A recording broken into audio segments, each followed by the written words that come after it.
Un aveugle a autre chose à faire que d'enfiler des aiguilles. Un homme ou une femme sans objectif, surtout en début d'année, ça n'a pas de sens. Même les animaux ont des objectifs. Dans la vie, il y a les uns, les autres, etc. Si vous ne savez pas faire le sport et que vous commencez le sport cette année et vous voulez aller aux Jeux Olympiques à la fin de l'année, il y a un souci parce que c'est du haut niveau. Un aveugle a autre chose à faire que d'enfiler des aiguilles. Je veux me marier, je veux lancer une entreprise, je veux voyager. Est-ce que c'est quelque chose que j'ai envie de faire? Donc ne demandez pas à un coq d'aller faire le travail d'un lion. Ne demandez pas à un lièvre d'aller nager comme une tortue. Donc, c'est-à-dire que dans le quartier, il y a quelqu'un qui vient de créer un restaurant. 3 mois après, vous avez 10 restaurants qui sont sur la même ligne. Donc, 3 questions simples. Lorsque vous voulez fixer des objectifs pour cette année, première chose, ce dans quoi je veux m'engager, est-ce que ça résonne en moi? 2, est-ce que je peux devenir la meilleure personne en le faisant? 3, est-ce que je peux gagner de l'argent en le faisant? Nous sommes en début d'année. Si vous avez eu des difficultés à atteindre les objectifs de 2025, que vous les reportez eux tous sur les objectifs de 2026, c'est un peu comme si vous surestimez la longueur de 2026. Parfois, ne vous demandez pas de faire des choses que vous-même vous savez que vous ne pouvez pas faire.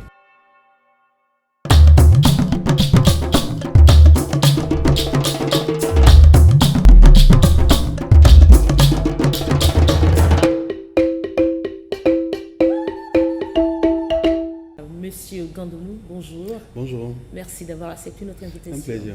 Alors, vous avez suivi le sujet tout à l'heure dans lequel vous êtes intervenu. C'est ça. Vous nous avez donné quelques éléments que nous allons continuer tout à l'heure avec cet entretien. Et donc, le début d'une nouvelle année est souvent perçu comme un moment idéal pour se fixer des objectifs ou des priorités. Est-ce réellement nécessaire? Oui, absolument. Un homme ou une femme sans objectif, surtout en début d'année, ça n'a pas de sens. Même les animaux ont des objectifs, c'est-à-dire que quand la poule, le jour se lève, elle se promène, son objectif c'est d'aller picorer. Et d'autres animaux c'est d'aller faire de la prédation, d'aller pêcher. Et quand la nuit tombe, eux tous ils rentrent dans leur terrier, dans leur nid pour certains. Ouais. Et donc cet exercice-là, c'est aussi avoir un objectif. Donc le matin, l'animal va pour atteindre son objectif. Alors, à plus forte raison pour les humains. Donc ne pas avoir d'objectif, ça n'a pas de sens. Et si vous n'avez pas d'objectif, vous allez faire partie du plan d'une autre personne. Il y a des gens, puisqu'ils n'ont pas d'objectif, vous les voyez, vous allez les prendre, ils vont venir travailler pour vous, ils vont venir faire des travaux pour vous, parce qu'ils n'ont pas d'objectif. Même si vous êtes à la maison, aujourd'hui on est dimanche, si ce soir vous êtes à la maison, vous n'avez pas d'objectif, un ami vous appelle pour dire, mais qu'est-ce que tu fais? Il va vous embarquer. Par contre, si vous êtes dans l'exercice de planification de la semaine qui démarre demain et qui vous appelle, vous lui dites non, que non, ce soir je ne suis pas libre. Donc avoir des objectifs est absolument important, qui plus est lorsqu'on est en début d'année. Alors, combien d'objectifs peut-on raisonnablement se fixer? Alors, il faut avoir une quantité d'objectifs donnés? Vous pouvez en avoir autant que vous voulez. Toutefois, attention, c'est-à-dire que nous sommes en début d'année. Si vous avez eu des difficultés à atteindre les objectifs de 2025, que vous les reportez eux tous sur les objectifs de 2026, c'est un peu comme si vous surestimez la longueur de 2026. Qu'est-ce qui vous fait croire que vous allez pouvoir atteindre de l'autre d'objectifs dans la même année alors que l'année précédente, vous avez eu des difficultés à les atteindre?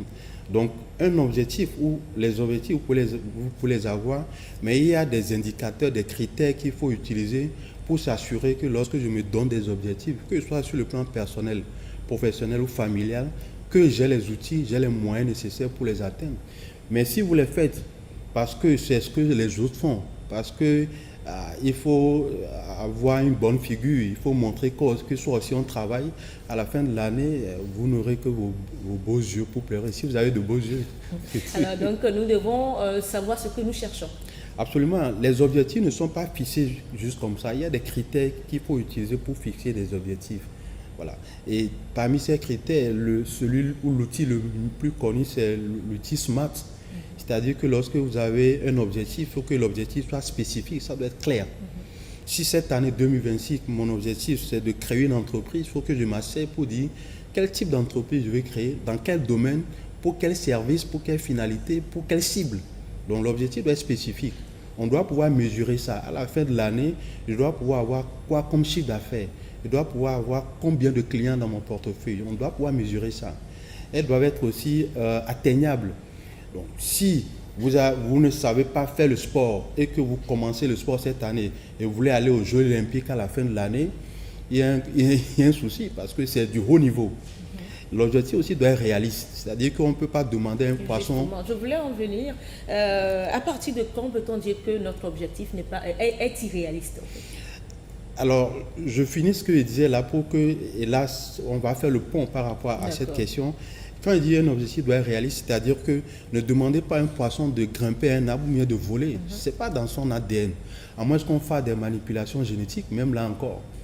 Et ensuite, l'objectif doit être dans un laps de temps donné. Alors, un objectif réaliste, c'est quoi? Si aujourd'hui, vous êtes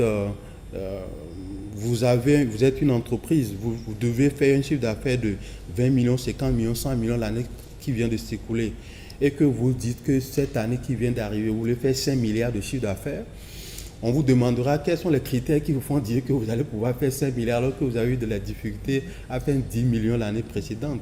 Donc, ça doit être dans vos cordes. Et parfois, ne vous demandez pas de faire des choses que vous-même vous savez que vous ne pouvez pas faire. Comme le dit un proverbe, un aveugle a autre chose à faire que d'enfiler des aiguilles. C'est-à-dire que par principe, un aveugle, c'est quelqu'un qui ne voit pas. Donc s'il doit enfiler une aiguille, comment est-ce qu'il va le faire? On peut toujours discuter sur ça, mais l'idée dans ce proverbe, c'est pour dire que ce n'est pas un talent qu'un aveugle a de vouloir enfiler une aiguille. Et c'est la même chose. Donc ne demandez pas à un coq d'aller faire le travail d'un lion. Ne demandez pas à un lièvre d'aller nager comme une tortue. Donc vous devez être sûr que là où vous voulez aller, que vous avez les moyens pour pouvoir y arriver. Sinon, à la fin de l'année, si vous n'atteignez pas vos objectifs, l'année qui va suivre, vous allez vous demander est-ce que ça vaut encore la peine de se donner des objectifs, puisque depuis, je n'y arrive pas. Mais c'est juste parce que vous ne savez pas comment procéder. Justement, quelles sont les méthodes à utiliser pour mieux planifier ces objectifs? Alors, les méthodologies, elles sont nombreuses. Si moi, je peux vous dire 3 choses rapidement pour que les gens puissent avoir quelque chose d'assez pratique. La première question qu'il faut se poser est de savoir ce dans quoi je veux m'engager. Est-ce que ça résonne en moi? Parce qu'on ne fait pas tout. Vous savez, il y a des gens, si vous leur demandez de démissionner pour créer leur entreprise, ce n'est pas le truc. Il n'a pas envie de créer une entreprise. Là où il est, il fait son travail, il a son salaire, c'est tranquille, c'est bon pour lui. Mais si vous le forcez à créer son entreprise, à la fin, il va se casser la gueule. Donc, première chose, ce dans quoi je veux m'engager, est-ce que ça résonne en moi? Je veux me marier, je veux lancer une entreprise, je veux voyager. Est-ce que c'est quelque chose que j'ai envie de faire? Si je me marie parce que c'est la tendance ou parce que la famille me met la pression ou les autres amis me mettent la pression, je vais me mettre dans une relation où je finirai par... La relation sera mon cimetière. Ça, c'est la première question. La deuxième chose, ce dans quoi je veux m'engager, est-ce que je peux devenir la meilleure personne en le faisant? Parce qu'il ne sert à rien de faire les choses. Vous savez, comme on dit en Côte d'Ivoire, dans la vie, il y a les uns, les autres et les etc. Les etc. là, ce sont tous ceux qui s'engagent dans tout. Oui. C'est-à-dire que dans le quartier, il y a quelqu'un qui vient de créer un restaurant. 3 mois après, vous avez 10 restaurants qui sont sur la même ligne. C'est ceux qui n'ont pas d'objectif fixe. Ça n'a pas de sens. C'est du suivisme. Vous suivez les gens, c'est de la singerie. C'est-à-dire que 1000 personnes peuvent être en train de faire la même chose, mais vous le prenez, vous l'apprenez, ça peut être différent. Donc, est-ce que je peux devenir la meilleure personne en faisant ce dans quoi je veux m'engager? C'est important. Et la troisième question, et là, je pense que tout le monde sera d'accord, est-ce que je peux gagner de l'argent en le faisant? Si vous ne pouvez pas gagner de l'argent en faisant ce que vous voulez faire, il y a de fortes chances que vous soyez dans le bénévolat. Ce qui est une bonne chose aussi. Mais à la fin, c'est des gens qui financent les ONG aussi. Mais si vous êtes dans le bénévolat, il faut que quelqu'un vous finance. Si vous voulez vous déplacer, il faut que quelqu'un paie votre carburant. Si vous voulez téléphoner, il faut que quelqu'un paie votre crédit de communication. Donc, 3 questions simples. Lorsque vous voulez fixer des objectifs pour cette année, première chose, ce dans quoi je veux m'engager, est-ce que ça résonne en moi? 2, est-ce que je peux devenir la meilleure personne en le faisant? 3, est-ce que je peux gagner de l'argent en le faisant? Et un petit bonus, est-ce que ça rend un service à la communauté, à l'humanité? Il y a des moments aussi qu'on est tellement motivé et par moments la motivation baisse et on a aussi peur de l'inconnu. Mais comment faire? Alors la motivation, c'est une arme à double tranchant. C'est-à-dire qu'elle vous permet de démarrer, mais ce n'est pas elle qui vous permet de continuer. Vous savez, tout ce qu'on est en train de dire ici, je suis sûr qu'il y a des gens, quand ils nous regardent, ils nous écoutent, ils disent, tiens, mais ce qu'il est en train de dire, c'est intéressant. Mais faites un petit exercice. Prenez un échantillon de 10 personnes qui nous regardent. À la fin de ce journal, il y a 2-3 personnes qui vont décrocher. C'est-à-dire que quand ils vont passer à table, le téléphone va sonner, etc., ils vont oublier ce qu'on vient de dire, malgré le fait qu'ils ont trouvé que c'était intéressant. À la fin de la journée, 2-3 personnes également vont décrocher. Quand ils vont commencer par anticiper sur les difficultés de la nouvelle semaine qui vont commencer, ah, mon patron qui me fatigue, là, je vais encore le voir demain, mon collaborateur là, qui me pourrit la vie, je vais encore le voir demain, eux aussi vont oublier ce qu'on vient de dire. Donc 6 personnes sont sorties du lot. Il reste 4 personnes. Lundi, mardi, mercredi, il y a de fortes chances que 2, 3 encore décrochent parce qu'ils sont pris dans le stress, dans la pression de la semaine. Dans le meilleur des cas, une personne va garder à l'esprit tout ce qu'on vient de dire pendant 1 mois, 2 mois. Là encore, ça va s'éteindre. Donc, la motivation peut vous permettre de démarrer. Vous écoutez, vous regardez cette émission, ça vous permet de démarrer. Mais c'est la discipline qui est la clé. À la fin de la journée, ceux qui sont disciplinés peuvent dépasser les génies. Le génie fait confiance à son génie, si je peux me répéter.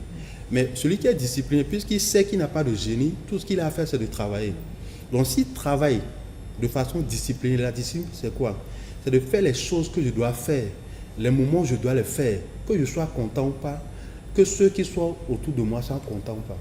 Non. Donc, quand je me discipline, même si je suis plus motivé, je continue. Et pour couronner ça, il faut savoir pourquoi est-ce que vous avez commencé. Si vous vous mariez, pourquoi est-ce que vous vous mariez? C'est le pourquoi vous vous mariez qui fait que les difficultés qui sont inhérentes à une relation, vous pouvez les supporter. Celui qui aime quelqu'un ou qui aime un projet, quand des difficultés arrivent, c'est plus facile de supporter. L'amour permet de supporter. La passion permet de supporter. Mais si vous ne savez pas pourquoi est-ce que vous devez faire ce que vous faites, les premières difficultés auront raison de vous. Voilà. Et c'est en cela que beaucoup de gens préfèrent ne pas y aller ou l'inconnu fait que, ah tiens, et si ça ne marche pas. Voilà. Mais si vous savez pourquoi si vous y allez, vous savez que tout ne sera pas comme prévu. Mais votre volonté vous permettra d'aller de l'avant. Et dans ce cas, comment transformer l'échec en réussite? Alors, je vais illustrer, je vais répondre par une illustration. Donner un exercice à un élève de la classe de CM2. Il va se casser la gueule là-dessus et à la fin, il va dire c'est difficile, je ne peux pas y arriver. Si vous donnez le même exercice à un élève de classe de 3e, lui va résoudre cet exercice-là rapidement.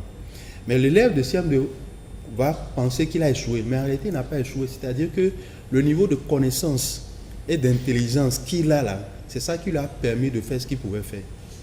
Le gars de terminale, il a un niveau d'intelligence a priori plus élevé que celui de CM2. Donc, il va résoudre l'exercice de l'élève de CM2 plus facilement.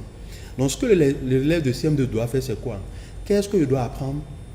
Comment il doit interpréter ce qui m'est arrivé pour que j'ai encore plus de connaissances afin que la prochaine fois, je puisse résoudre ça. Donc, au fond, ce n'est pas que nous avons vraiment échoué, c'est que l'information, la connaissance que vous avez à l'instant T, c'est ça qui vous permet de faire ce que vous avez fait. Mais si vous apprenez de nouvelles choses, vous vous rendez compte que vous saurez comment ça marche. 2027, à la même heure, votre manière de faire le journal sera différente. Oui. Pourquoi? Parce que vous allez apprendre de nouvelles choses, vous allez progresser de fur et à mesure. Alors, M. Dandonou, un mot de la fin. C'est bon d'avoir des objectifs, mais il faut avoir les bons objectifs, il faut avoir la bonne méthodologie, mais ensuite il faut être constant. Il faut faire preuve d'innovation. Il faut faire preuve de caractère également. La constance, c'est quoi? Même si vous n'êtes pas content, vous êtes fatigué, vous avez faim, il y a le soleil, il y a la pluie, faites ce que vous devez faire. Ensuite, il faut faire preuve d'innovation. Il faut changer de méthodologie. On dit chez nous, si la musique change, les pas de danse aussi doivent changer. Voilà. C'est ça l'innovation. Et naturellement, il faut faire preuve de caractère, la capacité à tenir et à dire non à tous ceux qui veulent vous distraire, ceux qui pensent que vous ne pouvez pas y arriver. Et à la fin, je pense que ça devait marcher. Alors, M. Dandonou, merci beaucoup pour ces conseils. J'espère que ces conseils vous aideront beaucoup, chers téléspectateurs. Et merci aussi d'avoir accepté notre invitation. Merci, merveilleux. Santé. Santé et argent. Voilà, surtout.